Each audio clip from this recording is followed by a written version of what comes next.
Yeah, somebody just asked me, one of the clients, they're like, what's a nurse writer? I don't get it. I'm like, okay, yeah, I said, I get that. It's a nurse who writes, but what does that even mean? I said, we are a company that writes content for healthcare companies. Content's a broad area.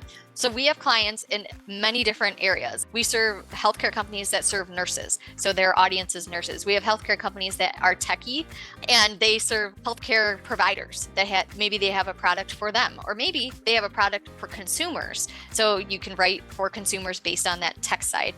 We have clients that need CEU credit work or courses. And so a lot of nurses like doing that because we are very content driven people from doing so many different continuing education modules ourselves. So, and we like to write about it. So like if you tell me, Janine, write a labor and delivery thing, I love it. So absolutely, I want to write about it. So that's a type of client of ours. We also have just different product companies that have e-commerce products. So say, you want to take a apple cider vinegar gummy or something and you need content around, we'll write something on that if it's evidence-based. We aren't going to tell you to, I'm not even going to put out all the TikTok things that are out there, but there's some stuff that you're like, what are people doing to their bodies? We're not going to tell you to drink baking soda and, boric solution, all that. No, we're not going to do that. But things that are evidence-based and you need, because here's the thing.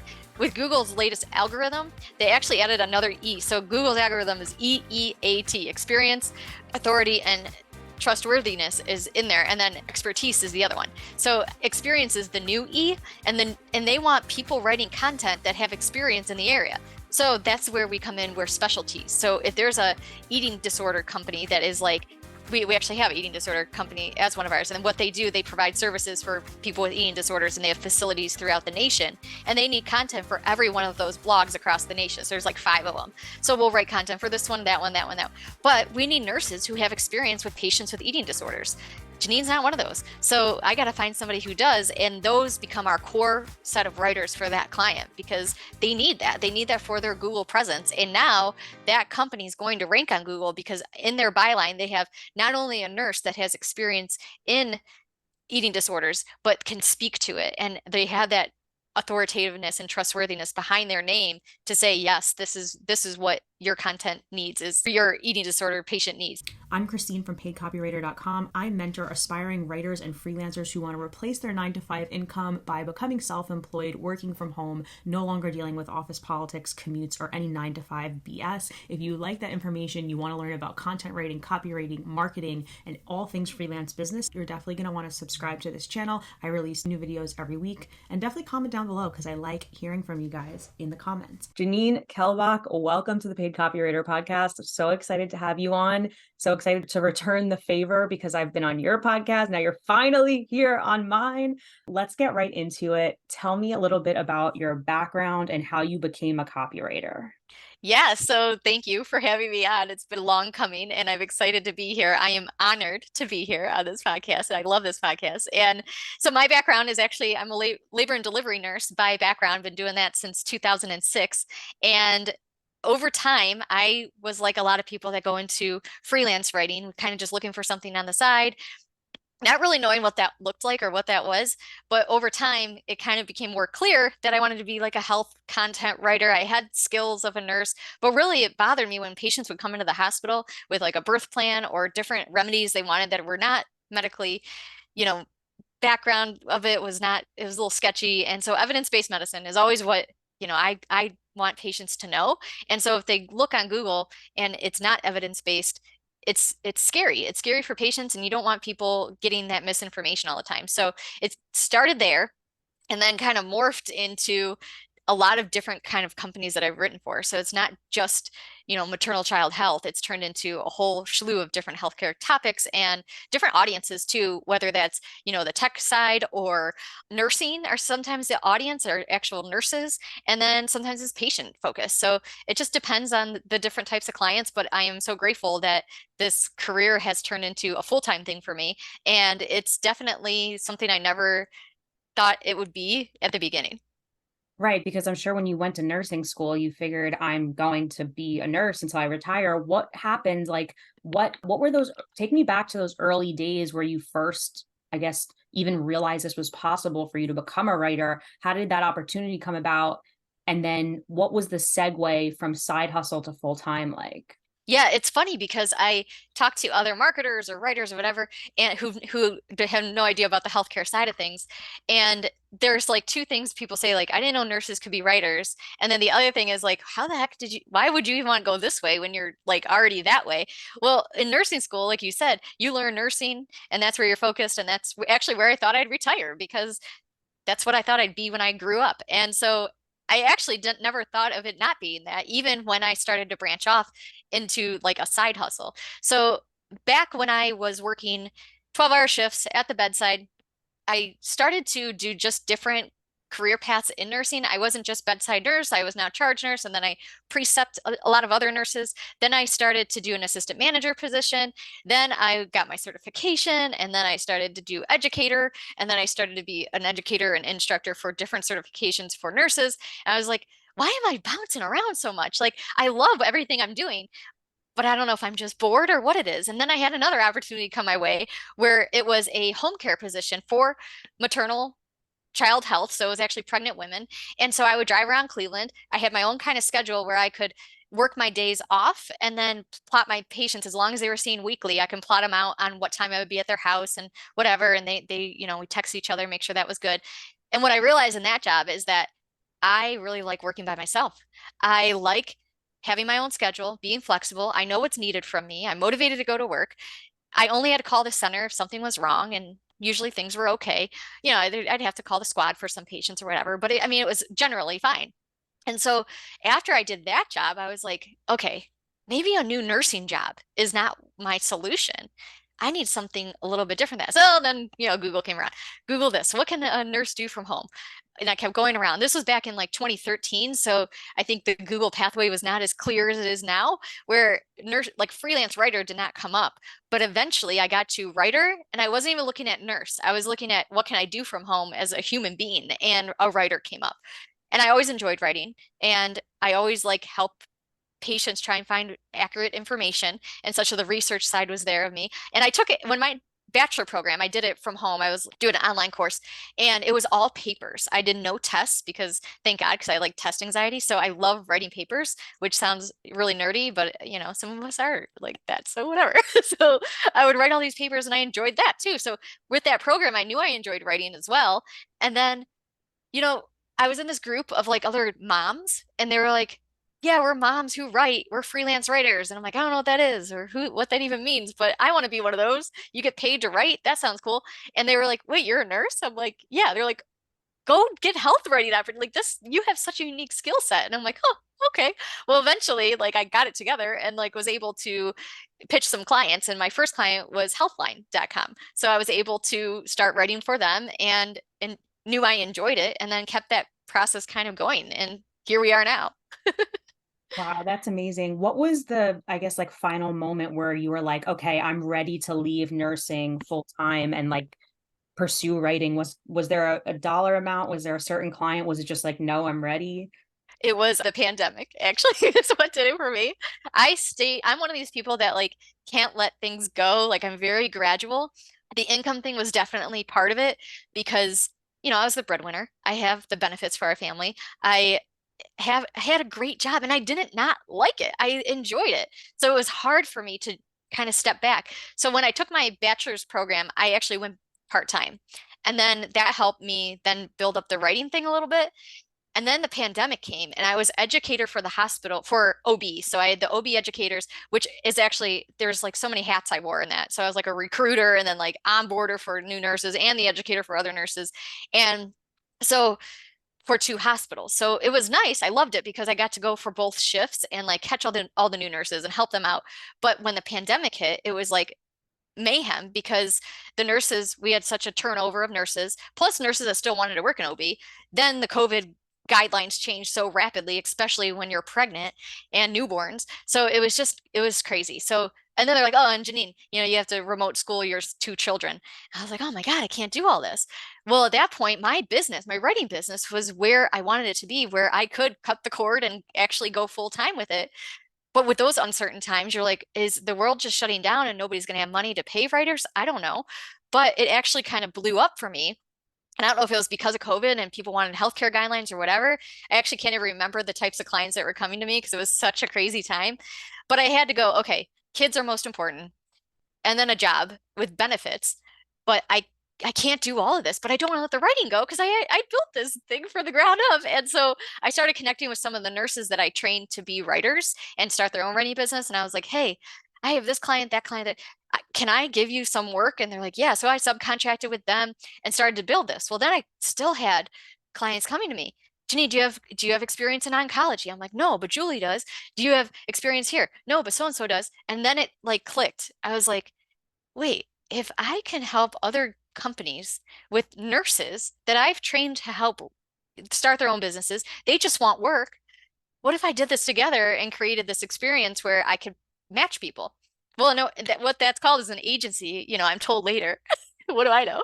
Freelance agency. I don't know what these words mean. So I kind of created this agency of nurse writers now that we have healthcare companies come to us, ask for writers, and I kind of pair them up, but we manage everything on the agency side. So the client's kind of hands off, which a lot of times they like because they're so busy with other things. And we just have the projects, we manage them, we edit them, and, put a bow on them and deliver them. So that's actually when I went full time, was when I started the agency in 2020. That's amazing. And there's so much I want to say about your experience because when you were a nurse, and I think I had a common experience where you started doing educating and recruiting and all these different functions within the nurse realm. And I think those skills that you built parlayed so nicely into all of the skills you were going to need to be a writer, to be self-employed, to run an agency. And one of the most common feedback or comments I get on YouTube when I talk about my background and how I transitioned is like, oh, well, that's nice for you, Christine. You're in sales. So, of course, you know how to get freelance clients. And of course, you were easily able to parlay your sales knowledge into copywriting because they're so linked. And I say, my response is always no. It's whatever your background is. It's a matter of taking those skills and using it toward your self-employed freelance writing journey. I don't care if you were customer service at a telemarketing company or you worked in hospitality, hotel, and you had to understand how to deal with people. It's whatever your past skill set and knowledge that you gained in your past experiences. It's how you parlay it into this career and how you're able to communicate that to the client. So I just love that. Yeah, I just see those commonalities with so many successful writers. Yeah. And it's like, not only a lot of things you're good at, you don't realize you're good at. So I think another thing is ask the people around you, like what you're good at, and like, oh, Janine, you're organized. I'm like, I am not organized. They're like, oh my gosh, yes, you are. And then I kind of look at things, I'm like, yeah, I guess I kind of am. Like you don't see it because it comes naturally to you. Yeah. And I think a lot of people, they don't realize that. And it's funny you said that, like about education and recruitment. That's exactly how I built my business. And it literally just clicked for me when you said that. Like I educated these nurses and then I recruited them into my own business. So it did transfer very easily from the nursing side to, and it's not for everybody. Like everybody at the hospital, all the nurses know I do this, and they're like, "Oh, I want to do that." No, they don't. No, they don't. Once they They, know it's yeah, really involved, right? yeah. You don't even like to write. You just think it's cool that I work from home. That's exactly what it is. Yes, But but then if there are people that like it.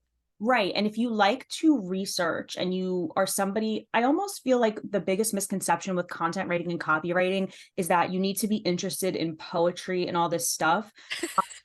It's not that. It's No. really this desire to convey information. And like you, I related to what you said about doing well in school because you're based on papers versus testing. That's the same thing with me. I have a learning disability in math. I really struggled in school, but because I was able as an English major to write papers and, pass my classes that way, that's the only reason I made it through college and high school. And even when I was in sales, I became a sales trainer. That was like the progression in my career. There's this ability to want to convey knowledge. There's an enthusiasm and an excitement about sharing knowledge and making things easy for other people to Yes. understand. Not, are you Stephen King and are you so creative and this and that? It's not that. It's this teaching, it's this persuasion, it's this sales, it's this ability to break complex topics into easier topics. That's why a lot of former teachers do really well as freelance Yes. and content writers. So yeah, I love what you're saying. Hey, I have now that you're talking about the agency, I would love to, because you're hiring writers, and I've also been someone who's hiring writers. I think the writers who are listening to this, the aspiring freelancers, they're dying to know, what do you look for in a freelance writer? What are the skills, both soft skills, hard skills? Who have you given chances to? Peel back the curtain and let us know what you look for and what the decisions are when you hire a writer. So it's actually morphed over the years, but we have a process now that I think is the best one we've ever had. We have we have like an on site, not an on site. I mean, we're all remote, but like someone who is actually our editor. Her name's Nicole. She has like an English major as well. She's a professor at college in English. Like she has a great background. And so what we do is because like so many nurses want to try it, but they're like, oh, I can't, I've never written. So a lot of times they come with no experience, and that's absolutely fine because we all kind of start with no experience, especially as nurses. Maybe you wrote some stuff in school, but and then so there's not a lot of samples either. You can't be like, what's your sample? So what we ended up doing is we have an application process where they put their name and their email and their specialties, and we come up with a topic. We don't want them to come up with a topic because it's easier when you come up with it. So we come up with a topic based on their specialties, so make it easier for them. And they just write like 500 words, and we'll give them a content brief as well to kind of get them understanding how the process will work. I use a platform called ClickUp for all of our project management. So everything's through ClickUp, which is exactly how we work inside the agency. So once you kind of get that process, and a lot of it is that, like it's the tech, it's following directions, it's doing the things that you need to do for the assignment, and the writing's later. So they do their writing inside. We use a tool called Growth Bar as well. So Growth Bar, they write their assignment, they tag our editor, Nicole. Nicole edits it. She helps them improve. Like this is what I fixed, and this is what you need to do. Da da da da. And then she rates them. And so anybody who's a 4 or 5 star writer, they're automatically vetted into our agency. And then those that are 3 star and under, we have a writing skills course that Nicole teaches. And it's not just for nurses, it's for anybody who just needs better writing skills. And it's basically a college level course. And you get 5 opportunities to write samples. And again, she edits all those. And then at the end, you have like 5 samples for clients for whomever that you know are edited, that you know are good, and at the end you can then reapply to come in our agency. Ideally, by then you're a 4 to 5 star writer, and then we'll let you keep coming. So that's actually how we do it now. Those that have experience are a different story. Like we still vet them with a sample, or we look at what they've done before if they've written for us before. But that's kind of what we do now because there's so many nurses that want to try this out, and it's like we want to give you a chance, before you send your resume and stuff off to a client and you realize you don't like doing this. It's an opportunity to kind of get your feet wet and see if you enjoy it. That's amazing. I actually don't know of anyone who's doing something like that in this field because it's such a win-win for the writer. So many writers are dying for the opportunity for an editor to look at their work and for them to actually have a chance to try this in a real life scenario, and that's not available. So kudos to you for coming up with that concept. I'm reading $100 million Offers by Alex Hormozy, and he goes through this process of like how to create an offer based on like what's really needed in the marketplace. And it sounds like you have done that where like this whole process sounds really genius to me. Well, thank you. Well, it's funny because last night I do Q&A calls with my group every month, and one of them was like, Janine, are there other agencies out there that we can write for, kind of like yours that like post jobs? And I go, no. I said, I've worked with other agencies. I said, it's not like this at all. I said, I don't even like the word agency. It's just the problem is healthcare companies know what that word means. So I like to call it like a cohort because it's kind of like more of a community and helpful and personal than like agency. So I don't know. I think it's a good way for companies though, because I think a lot of companies you can't vet writers quickly or whatever. But if you have an internal editor or somebody you trust with editing who can go through these applications and say yes or no based on a sample and help them improve so that they can apply for whether it's your company or not, let them, get their feet wet and know what they need to improve on and let them try again somewhere else or with you again. It just depends. Yeah. And I want to emphasize what you're saying about you don't need to have writing experience this because that's the biggest misconception. It's the reason why people stop before they even get started in this field is they're like, I have no way of getting experience. And the thing is, it's about what you know. It's about your knowledge. And if you have a background, that's why I always recommend that if you choose a niche, choose something you do have tangible experience in because it's biggest selling point you can use as a writer is like, hey, I might not have done this exact thing you're looking for, but I have the knowledge in order to be able to write it. And Yes. no one understands that that's the key to all this. Yes. Yes. And that's exactly right. Because if someone like hires me to be a content writer and wants me to write about life insurance, like I have the skills to research it, and so do you. Like everybody listening, you guys have skills. You can research, but you're not going to enjoy it as much. So that's the other thing too. Even though you might be like a lot of nurses come to me and they're like, I have ER experience, but I don't want to write about it. Then don't write about it. Just because you have the experience there, how about look at one of the types of patients that come to the ER that you like? Maybe it's mental health. Focus there. Again, it's like what you know, what you enjoy, because if not, you're not going to enjoy this career very much. Well, tell me about the clients that you're serving. So, because I feel like, okay, so nurse writing, give me the umbrella. Like, is it healthcare in general, where it's like mental health, ER? Like, give me the whole grand scheme for people who might be interested in this field. Yeah, somebody just asked me, one of the clients, they're like, what's a nurse writer? I don't get it. I'm like, okay, yeah, I said, I get that. It's a nurse who writes, but what does that even mean? I said, we are a company that writes content for healthcare companies. Content's a broad area. So we have clients in many different areas. Like I said, we serve people like healthcare companies that serve nurses. So their audience is nurses. We have healthcare companies that are techie and they serve like healthcare providers that maybe they have a product for them, or maybe they have a product for consumers. So you can write for consumers based on that tech side.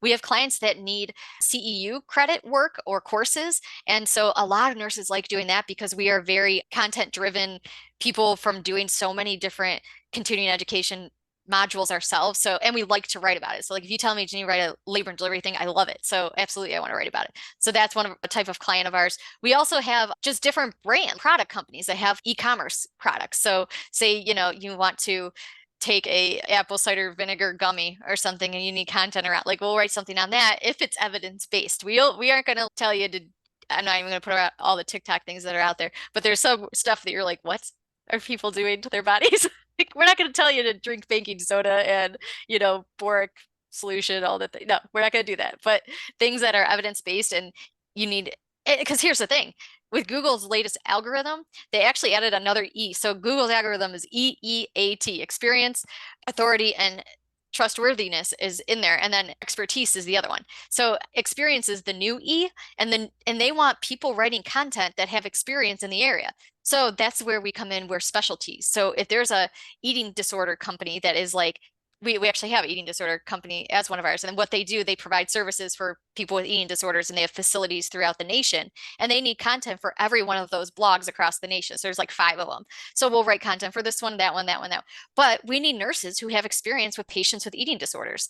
Janine's not one of those. So I got to find somebody who does. And those become our core set of writers for that client because they need that. They need that for their Google presence. And now that company is going to rank on Google because in their byline, they have not only a nurse that has experience in eating disorders, but can speak to it. And they have that authoritativeness and trustworthiness behind their name to say, yes, this is what your content needs, is your eating disorder patient needs. They need inpatient residential care because this is why. And I said this because I have experience in it. So yeah, that's where that really comes in, where we do specialize for different clients just to help them rank more than anything. That's incredible. It just, I feel like the theme of this episode is going to be like the power of specializing, like why having a specialty is really where the money is at. I have one of my more successful students in my course is she chose to specialize in dental manufacturing. Oh yeah. And she's just off out of the gate killed it. And then when she was looking to replace herself, because she took an in-house role, which is incredible because it's like someone was like, you're so great, I want you to come work for us, right, our content writer. So she's like, okay, I need to replace myself now and put other dental writers in this freelance position that I'm leaving.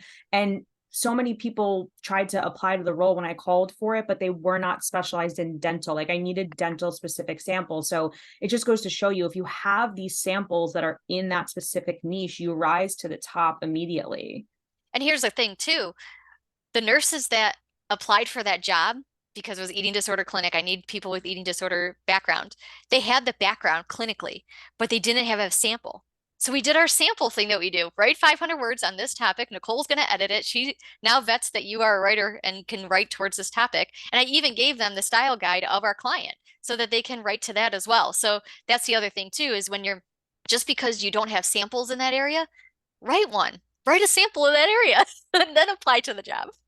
Self-published pieces and creating your own, as I call it, spec pieces really are the way to do this. It's not about, because I'm a big fan of Seth Godin, and he says like, choose yourself. And we are in like the choose yourself economy, because back in the day, Yes.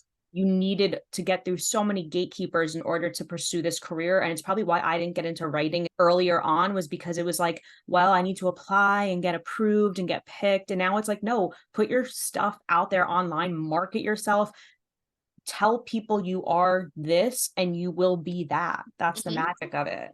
And you don't have to check every box. They say, and I'm just speaking from women because I see that statistic all the time that women don't apply for jobs because they're not checking every box, whereas men will apply even if they meet 2 out of the 5 criteria, they're going to apply anyway, and they're going to pretend that they got the job based even though they don't have those other 3, and they kill it and they end up getting the job. And the woman who probably had 4 out of the 5 but she didn't get that 5th one, she didn't even apply because she wanted. So put yourself out there even when you're not 100% confident, because a lot of things are things that you can get over time, skills and whatnot. So yeah, it's easier said than done. I can speak it, but I understand the struggle to go. And that's that perfectionist in all of us where we're like, I don't know, am I good enough? And then your imposter syndrome kicks in. It's all that.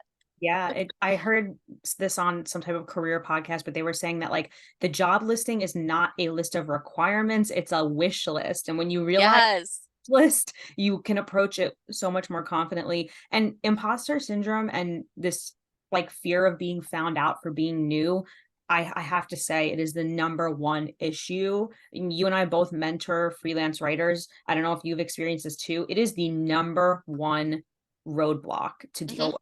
And I'm always trying to come up with like new ways to address it and strategies. But would you say that that's the number one thing holding writers back, is this imposter syndrome? 100%. And their mindset behind it. Like they think that all the clients are taken, or they're never going to have an opportunity because they don't have a master's degree. Not the case. And that's not to say you and I don't struggle with some imposter syndrome. There every day, I'm like, someone's going to find me out that I am not a real agency owner. I just kind of made this up, and then they're going to shut me down. Nobody's ever going to hire us again. Like that, that's totally goes across every. And then, there's always that fear in my mind of like, what if this doesn't work out? And then I just go, oh, if it doesn't work out, I didn't burn any bridges at the hospital. There's still a nursing shortage across the nation. It's not like I can't get another job. But then that like person inside of you goes, but I'm never going to make that happen. I will make this work. So, you have to fight that voice in your head and be kind to yourself. Like we talk to ourselves like we talk to ourselves worse than we talk to like a worse enemy. Like be kind to yourself. If you screw up something or your client's not happy or they're sending comments or red lines, it's okay. We take it so personal. I'm the worst writer ever. I should just give up. No, you're not. Something I struggle with so badly, Yes. like that feedback from clients. And but it's interesting what you said about how you go there in your mind, like you have this scenario where you're like, hey, if this doesn't work out, I can always go back to nursing and go back to the hospital. That's actually a stoic principle where you imagine the worst case scenario and you really allow yourself to go there mentally.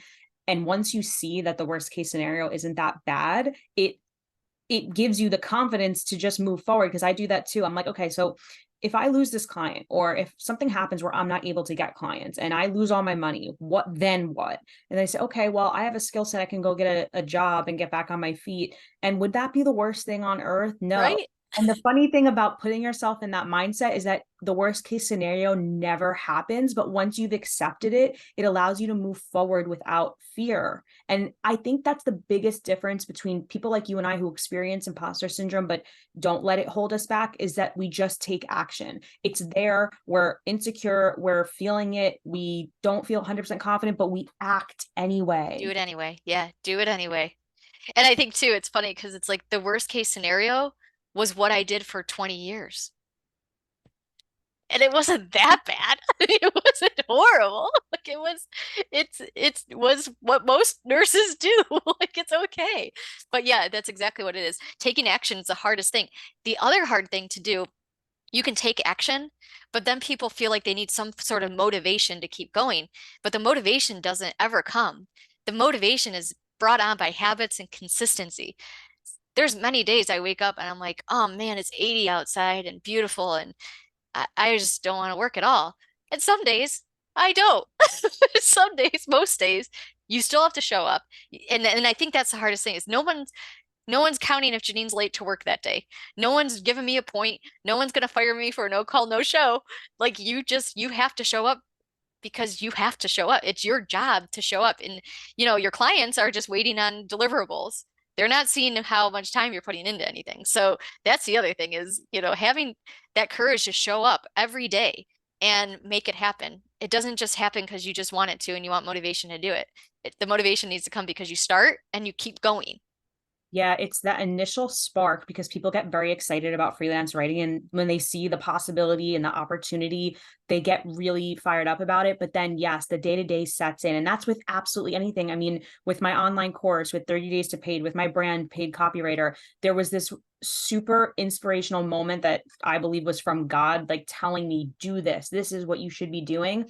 But that initial enthusiasm fades, and then it's like, oh well, I need to continue to do this now for the next couple of years and continue to build an audience and put out podcast episodes every week and write those email newsletters when I don't feel like it. And if you can actually just get past the honeymoon phase and still be consistent, you're really ahead of like 90% of people, because people just give up when it's no longer new and fresh and exciting. Right. Yeah, that's exactly right. It's like a marriage. Exactly. I always give it's like if you're expecting it to be fireworks the way it was in the very beginning for the rest of the time, you're going to probably be set up for disappointment, because that has to fade out. Yeah. And for another type of love to take place, which is like true bonding and stuff, like you don't stay in lust phase forever. Right. Well, and I think too, it's like you get to a point that yeah, it's like hard or whatever, but you get excited to do the work because this is where it's going. You start to get more clients, you see the possibilities, and you see the possibilities monetarily and the clients coming to you or you getting accepted for pitches for different clients, like whatever it is. Now it's like working. So when you start to see it work, when you get a contract or whatever, that's also like more quote unquote like motivation to keep going. But there's going to be hard days and there's days you're going to fail and whatever, but it's just picking those pieces up and got to keep going. You got to keep going. Absolutely. Yes. Constantly setting new goals. And that's like the beauty of being self-employed and entrepreneurship is like you have the ability to set a new goal for yourself and get yourself fired up again about a new goal. It's like, okay, maybe you're going to drop a lower paying client and try to find a better fit client, and that's your new goal. But there's always a way to grow and progress and level up in this Mhm. field. I think a good book for your audience too is the 12-week year, where you break down goals like in 12 weeks, not a year, because a year from now can look totally different. But you kind of look a year ahead and go, this is what I want, but then break it down 12 weeks increments and then weekly what you're doing to get there. Because if you like, it's hard for me to think 3 years from now, 5 years from now, because 3 years ago, 5 years ago, I had no idea I'd be where I am now. And that actually wasn't the goal. So I think it's okay to not set like long, lofty goals, but to kind of focus in on what is the goal for, till December, and how do I got to get there week by week? What am I doing day by day? What am I doing to get there? And I think actually that's really what helped me at first kind of grow was looking at like things at smaller things like, okay, well, I want one client this month. Okay, what do I have to do every day to get a client? What I got to do, what is like a weekly check-in for myself? How many pitches did I do? Whatever. So in 4 weeks, I'm going to have this many pitches. How many got responses? Zero? Okay, well, next month I need to double that and try again. So I think too, like break things down and give yourself grace if you don't meet the goals, but try and set them and try and hit them based on like smaller increments too. Oh my gosh, I can't emphasize that enough. Breaking things down into bite-sized chunks is like the key to getting anything done. Like if I had to wake up every day and say, well, I need to make 6 figures this year as a writer, I would just give up because that seems so overwhelming. But if I know that I need to work with like 5 clients and get a certain amount of work from those 5 clients, and I need to pitch every single day, when you break things down into increments, it becomes doable. The goals get achieved. I know you use ClickUp as your project management. I use Asana, but it's that like, please, anyone who's listening, I started with Trello. So did I. Yeah. Yeah, I think that's like everyone's indoctrination into project management. It's so easy. It's that like just sliding the cards across the board. And I'm using the free version of Asana now. I'm not paying for it yet, but the point is that when you can really take one goal and work backward and look at the steps needed to get to that one goal and check off that little to-do list every single day, you get there. And whoever's listening on YouTube, I have a whole goal setting demo of how you can use Asana or any project management system to break down an income goal into tangible steps. So check that out and I'll link to it on the screen. And it's okay to do like an income goal. I think that's the easiest goal to set as a new writer or writer in general, because yeah, 6 figures is a lot. And you think of it, like, oh my God, I'll never get there. But you can get there. Break it down monthly. And I'm sure your videos go into that because it's not like, okay, I want 6 figures and then it's June and you're like, oh my God, I'm not even close. Oh, I give up. It's just like, people do weight loss goals. Same thing. It's you got to show up, you got to do the work. No one's going to do it for you. Yes. Talk to me about the financial aspect of things because you said you were a breadwinner, your benefits were what was supporting your family. There's so many people that want to get into this, but they're thinking themselves, well, you don't understand my situation and my family situation and my responsibilities. Talk about the more practical, financial, tangible side of all this. I feel like that's the number one thing is insurance that hold people back from going self-employed. Yes. But I challenge you guys to ask a broker in your area to run some numbers for you. It's not as bad as you think it is. We have my one son, he's like an invisible special needs. Like he doesn't look like he has special needs, but he's totally crazy ADHD, anxiety, whatever. So he's on like 4 different meds. Plus he has 2 different therapists, a neurologist, and then his primary care. So just for him, like we had to make sure all of his people were covered in our insurance plan and all the things. And then the rest of us are pretty normal. But we wanted to make sure like all of our providers were in network and all the things. So they run all that for you and they find the plan that works best for you. And it's not as bad as you think it is. The hospital, first off, most of the hospitals that these nurses are working for are not even the best benefits. Usually I had to get the benefits from my husband's bank because it had better benefits than the hospital did. And we were able to be in network with the bigger hospitals and not just the hospital I worked at. So like look at it because it's always what holds people back and it's not as bad as you think. I want to say for us, it was like $200 or $300 more a month than us being employed at our jobs. So again, it's not that bad when you think of like the opportunities of being self-employed and you actually get to write off a lot of stuff because it's insurance and stuff. So yeah, that's actually number one thing that holds people back. Well, it held me back. I was scared. So until I looked into it, I was like, seriously? I thought it was gonna be like 4 grand a month for us to just have health insurance. It's not. And then the other thing is retirement. So many people are stuck on this 401k plan they think is gonna like keep them going in life. It's not, you guys.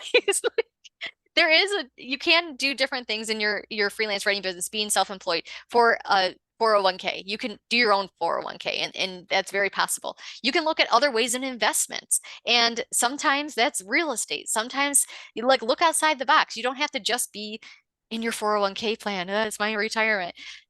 Let that go. Let it go.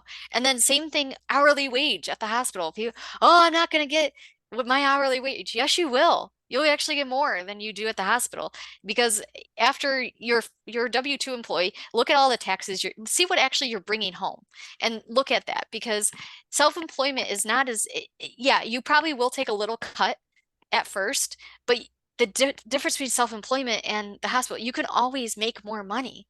You just got to find more clients. So there's that opportunity to just keep growing. And I know it's again one of those things easier said than done because I was stuck there for so long. But once you finally go, oh, okay, I think I can do this. A lot of my nurses, one of them actually yesterday was like, Janine, I'm like, I don't know what to do. I have this great full-time job. I work from home, blah, blah, blah. I can't ever let that go, but there's no opportunity to go part-time.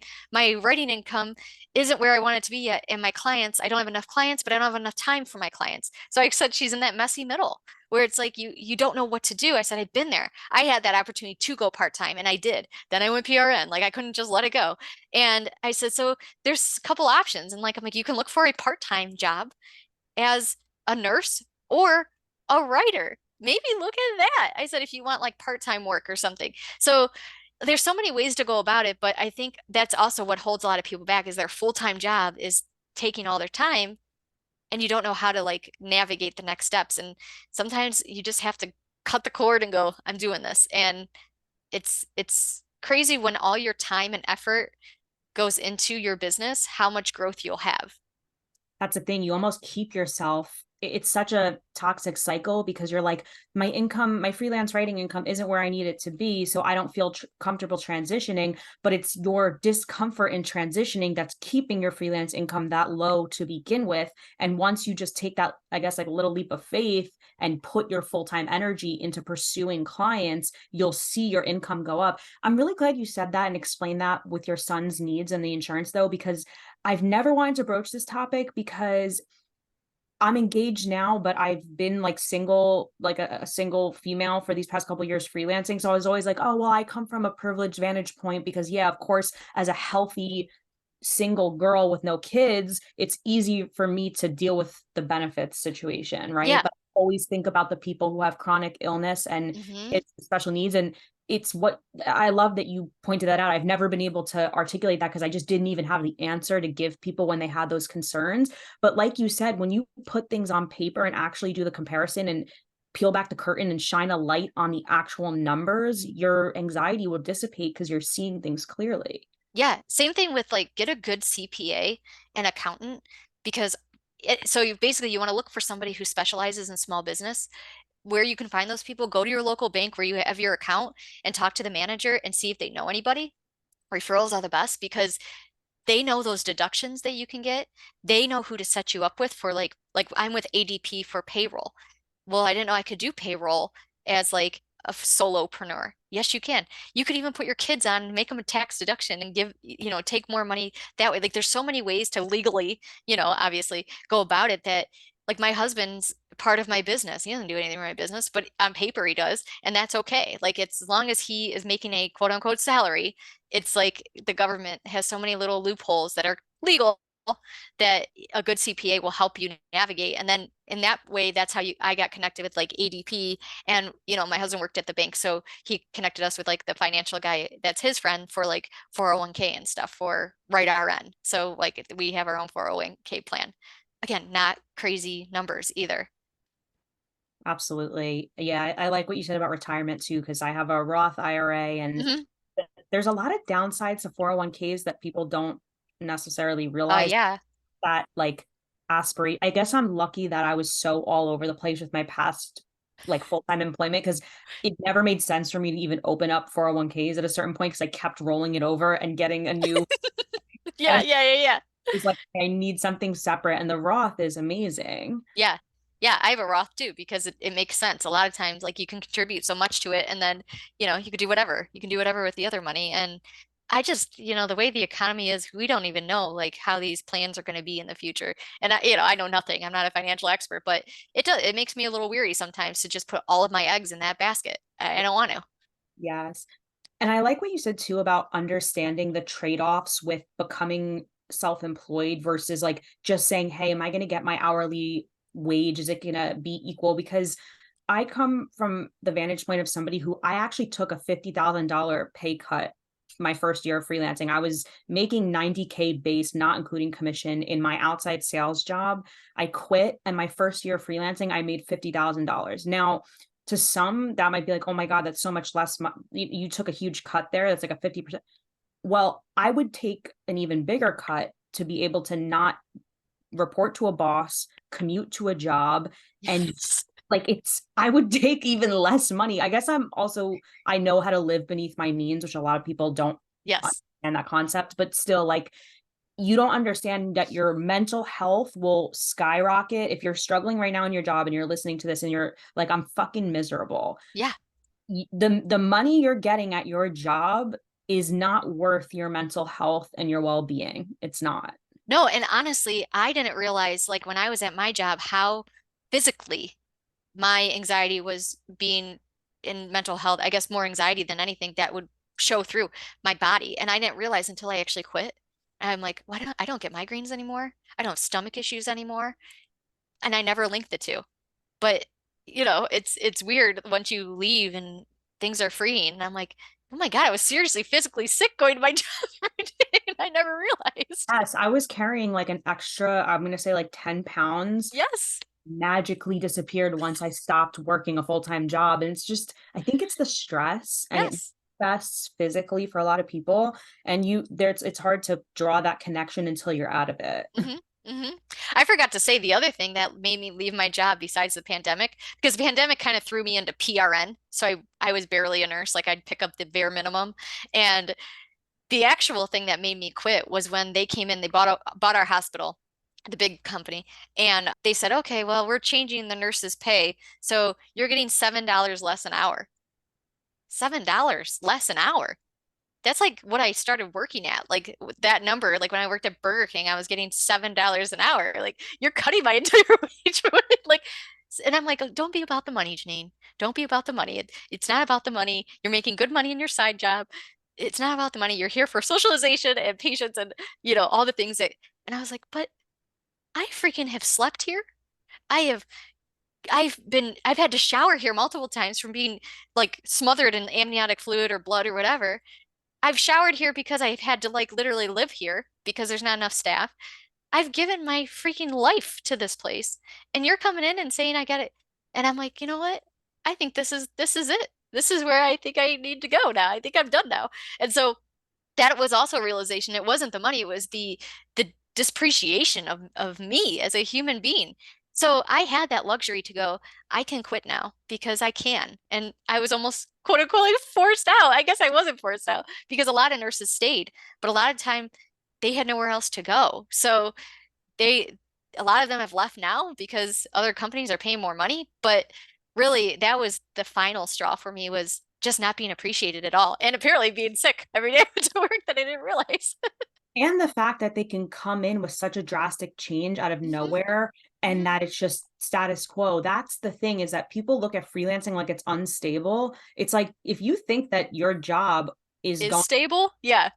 if you think they're loyal to you, it's so crazy. I heard a recruiter on YouTube talking about this. He's like, you think that the longer you've been, human nature is to think the longer you've been with a company, the more loyalty you're building, the more staying power you have. But actually, from a business standpoint, the company is just counting down like when you're going to leave Yeah. because they want to bring someone new who they can pay less. Like you become less of an asset to the company the longer you've been there. It's sad.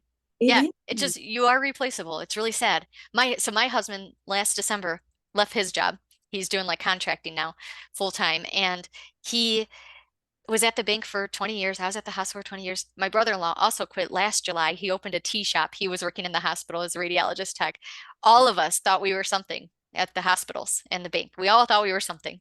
And I quit first and I'm like, it's just really sad that like I nobody really cared. I mean, they cared that I left. I had nurses crying I was leaving. The nurses, but the institution, nobody really cared. And then things went on, and I was like, I guess all those years sleeping, I guess everybody's replaceable. And then my husband's like, oh, I can't. They don't know what they're gonna do when I leave the bank. Blah blah blah. He left. They invited him to the Christmas party. He shows up. He's like, and I left because I was like, this is stupid. So like, then he realized they went on without him. And my brother-in-law, oh, I do so much for the department, blah, blah, blah, leaves his job. Nobody really calls him anymore. And it's like, that's okay. And then there was like a gathering of like all the nurses I used to work with. Oh, we're going to dinner, blah, blah, blah, blah, blah. And I'm like, oh, I don't really want to go. I'll go, but I don't really want to go. And I'm like, because the people that I actually care about, I still talk to. So like it's a hitter. It's like high school, right? You go to the reunion, you don't really want to. You sometimes go, you sometimes don't because you talk to the people you actually care to talk to, and everybody, everybody else is like, okay, it's fine. But Right. yeah, we are all replaceable, and it's sad. It really is. That YouTube guy is exactly right. Yeah, it's this illusion that like we really are so like valuable, appreciated, and this and that, but it's not, unfortunately, not the case. Sad. It's actually like Sad. it's kind of scary though, hearing about like people leaving the medical field because like we really do need good nurses. And but Yeah. when you treat your nurses like that, like I know that's probably a whole other podcast episode, but I have friends who are nurses and they're just like so sick of the way they're being treated. And Yeah. it's so scary because like if you have an emergency, like you want good nurses. Like I've been through surgeries where like the nurses took care of me for a week. Like I just remember my mom bringing them bagels, and like people Yeah. don't realize you need nurses. The hospital doesn't realize they need nurses. They just passed like this grant to like help new nurses come into the hospital, like they're paying for school and blah, blah, blah, blah.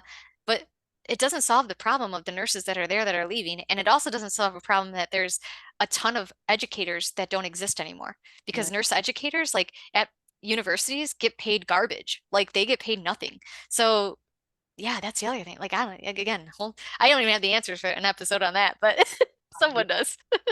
Well, Janine, so tell us about how your program worked because actually I knew you ran a course and you taught people how to become nurse writers, but I was actually not, and I know you had an agency. I was not aware of this service that you're doing. Like, give us the whole ecosystem of your business because I want to understand just for myself. It's so messed up. Like it's like again, what am I doing? All right, so there's two sides to my business. All of it's under one umbrella, but one side is the Write RN agency where we help healthcare companies find writers, help their projects. Client side, think of it as client side. And then we have Savvy Nurse Writer, which is where nurses come to learn how to write, to learn how to own their own business.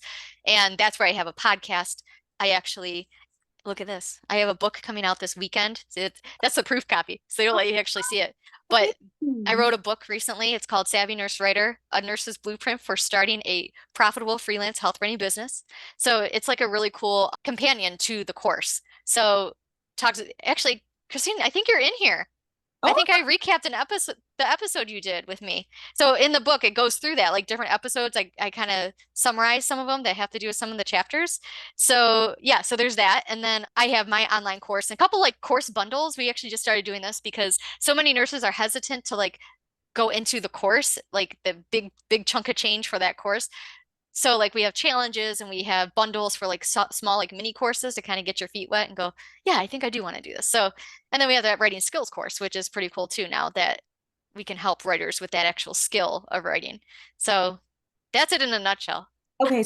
So if I understand, so the agency side is where people can go for nurse writing opportunities. Like, hey, I want to start getting paid to do this, and you connect them if they qualify with the end client. And if they don't qualify, they kind of get kicked back to the writing skills courses that you offer. Yeah, so on the Write RN website, you'll see a spot that says careers, and that will actually guide you right to Savvy Nurse Writer. And then there's two options on that. There's a paid option that we have a job board where you get Write RN opportunities. You also get vetted into the agency and you get it's a monthly subscription of like $30, but you get weekly leads to different freelance writing jobs over the web. So you know, Christine, like trying to find a freelance writing job, you have to like Google everywhere, like LinkedIn, Indeed, all the things. So we now have it like every Friday, you're going to get leads that are health content writing jobs, usually beginner jobs. And none of them are like medical writers. That's a whole different conversation. So there's that. And then there's a free board where it's just Write RN client opportunities. So if we need a writer, we have a database that you can like make a profile on and say I need a writer that has experience in pediatrics. I'll go through the database. And if you pop up, I might send an email saying, hey, we have this opportunity. Check this post out, check out this job board opportunity. And then once you're like through there, you're on the email list, you'll get like email opportunities as well. So yeah, there's a couple ways to go about it, but Okay, amazing. And where can we buy your book? well, this probably when's this going to air? Not in the next 2 days, right? No, probably sometime in September. So on my birthday, Saturday, it's going to launch. And so I think Saturday or Sunday, like Amazon's weird. It has to like approve the book again, but I'm officially launching it August 26th. But whether it goes live the 26th or 27th is, so it'll be on Amazon. You just search on Amazon. Okay. Can you talk to me a little bit about the book writing process? I want to write a book. Yeah. So my book is kind of so I wanted it to be a blueprint, right, for nurses that like wanted this way to go into freelance writing. And how I wrote it was basically breaking down my course into bite-sized like chapters and then taking that and looking at episodes. So your RSS feed of podcast episodes, I just searched like all the ones that had to do with mindset and imposter syndrome and time management and kind of broke all those down, listened to all those again, summarized them, and then got some testimonials from some students, put those in there, and then I did exercises at the end of each chapter. So, you're taking action every time you read a chapter as well. So that's kind of how that one went. I wrote another book too. That one was called Entrepreneurs. And hold on, it's Entrepreneurs, 30 plus nurses turn into business owners and share their secrets to success. this one was a compilation of just different, actually started as a blog project for a guy, and he wanted me to interview nurses. And so nurse entrepreneurs. So I did, and then it gave me the idea to just keep going with it. And he's like, "Why don't you turn it into a book?" I'm like, I don't write books." But I did. I ended up writing the book. And so that was more of a compilation of different people and what they've done to kind of like help people think outside the box of what they can do on the side of their nursing job. So a lot of my books are the two books I've written are based off are obviously nonfiction, and they're just formatted in a way that it's like easy to write because like they're like courses. Like you kind of just need to have the chapters or the modules and kind of break it down that way. But that's kind of how I wrote both of those books. It was I Wow. after Entrepreneurs, I said I was never writing a book again. But then here we are. Did you go through like any type of book publishing program? Is this self-published? So I did self-publishing for Savvy Nurse Writer, but Entrepreneurs, my friend Deanna actually published this one, but this one's also on Amazon too. So kind of this, it was the same process in a sense because I learned from this book like what to do because she guided me like the whole way on that. But yeah, it's just getting all the words out of your head is really what it is. How I really, that is like my bucket list item. And like that's my life goal is to write a book. Oh, you But could do it. it If just, I get to write too, I know, where the hell does she find the time with I all know. she's doing? I think that actually though, the Savvy Nurse Writer book almost kind of wrote itself. Because you have all the materials, just Yeah, putting it putting together. it together and then making it like a book, right? I threw some stories in there, my personal stuff, and kind of making it a little more interesting to read. So yeah, you could write a book. Yeah. Oh, thanks for the inspiration. I Of absolutely. course. Well, tell interested nurse writers, medical writers, health writers how they can engage with you. I know you explained your programs, but what's the easiest way for them to find you and connect with you? Just go to savvynursewriter.com. Easiest way. We have a Facebook group too, Savvy Nurse Writers. And then my podcast, if you want to hear Christine, is the Savvy Scribe podcast. Amazing. Thank you so much, Janine. And I will have everything linked down below so it's easy for people to navigate